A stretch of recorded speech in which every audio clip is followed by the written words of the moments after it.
5h, 7h. Europe 1, bonjour.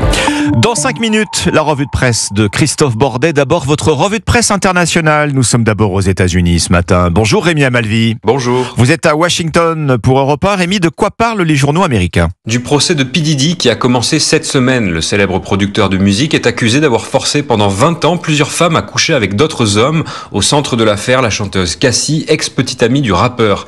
Cassie raconte sa terreur et son traumatisme, titre par exemple NBC News. Son ex l'aurait contrainte à participer à des marathons sexuels avec plus d'une dizaine d'hommes où elle était droguée et filmée. Le New York Times note que P. Diddy la frappait quotidiennement, elle l'aurait violée plusieurs fois et qu'il menaçait de rendre publiques certaines vidéos si jamais elle tentait de rompre avec lui. Selon CNN, certaines de ces images accablantes auraient d'ailleurs été montrées aux membres du jury lors du procès. Le procès, justement, il doit durer encore plusieurs semaines. D'autres femmes devraient également témoigner.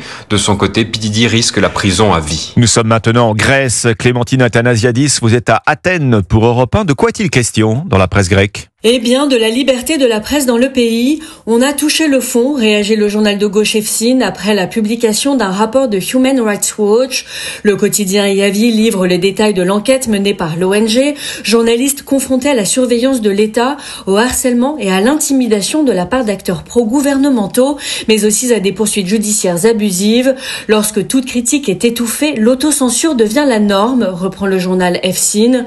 Selon le quotidien Yavi, ce rapport constitue un désaveu pour le gouvernement conservateur de Kyriakos Mitsotakis. Il y a quelques jours, dans son classement annuel sur la liberté de la presse, Reporters sans frontières classait la Grèce en dernière position des pays de l'Union européenne, et ce, pour la 4e année consécutive, rappelle le journal Ikafe Merini. On traverse la Méditerranée pour s'arrêter enfin en Égypte, où l'on retrouve Nour Abdelbasset au Caire pour Europe 1. Qu'avez-vous lu dans les journaux chez vous? On s'intéresse au marché du parfum qui a vu sa demande augmenter de 30% l'an passé grâce à la création de marques locales qui proposent des produits 90% moins chers que ceux importés, écrit le Bolsa News.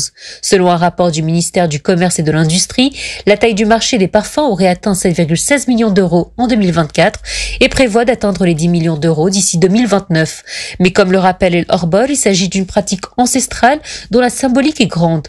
La première utilisation connue des parfums a été enregistrée il y a 4000 ans dans l'Égypte ancienne. Actuellement, le pays occupe le 5e rang mondial des exportations de matières premières issues de plantes aromatiques et médicinales et produirait environ la moitié de l'offre mondiale de fleurs de jasmin, un ingrédient clé des parfums, ajoute El Ohram. Nour Abdelbasset au Caire pour Europe 1.